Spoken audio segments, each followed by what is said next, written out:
శ్రీ సత్యసాయి జిల్లాలో కురుబులలో అత్యధికంగా ఉన్నారని, వారి దామాషా ప్రకారం 2 అసెంబ్లీ స్థానాలు, 1 పార్లమెంటు స్థానాన్ని రాజకీయ పార్టీలో కేటాయించాలని కురుబ సంఘం నేత సాముకోటి ఆదినారాయణ డిమాండ్ చేశారు. ఈ సందర్భంగా పెనుగొండ నియోజకవర్గం గోరుట్ల పట్టణంలో నిర్వహించినటువంటి కురుబ సంఘ సమావేశానికి ఆయన హాజరయ్యారు. ఈ కార్యక్రమంలో యువజన సంఘం జిల్లా అధ్యక్షులు కేశాన ఆదినారాయణ, జిల్లా ఉపాధ్యక్షులు అశోక్, కోటి, రమేష్, రాము, శ్రీనివాసులు తదితరులు పాల్గొన్నారు. ఆంధ్రప్రదేశ్లో దాదాపు 27 నుంచి 30 లక్షల మంది కురువులు ఉన్నారు.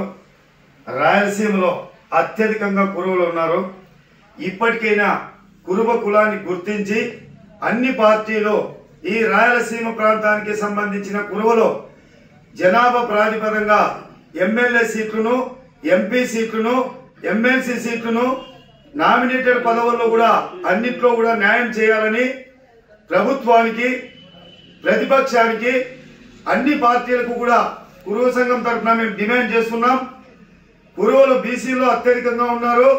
రాజకీయంగా చైతన్యవంతులు దాదాపు ఈ రాయలసీమ ప్రాంతంలో కూడా 10 సీట్లు, 10 స్థానాల్లో కూడా ఎమ్మెల్యే స్థానాలు అడుగుతున్నారు.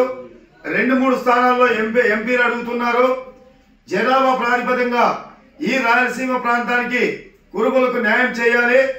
అదే మన సత్యసాయి జిల్లాకు తీసుకుంటే 2 ఎమ్మెల్యే, 1 ఎంపీ సీట్ కూడా ఇవ్వాలని ఇటు తెలుగుదేశం పార్టీ, వైఎస్ఆర్సీపీ పార్టీ, మిగతా అన్ని పార్టీలకు కూడా కురువ సంఘం తరఫున మేము డిమాండ్ చేస్తున్నాం.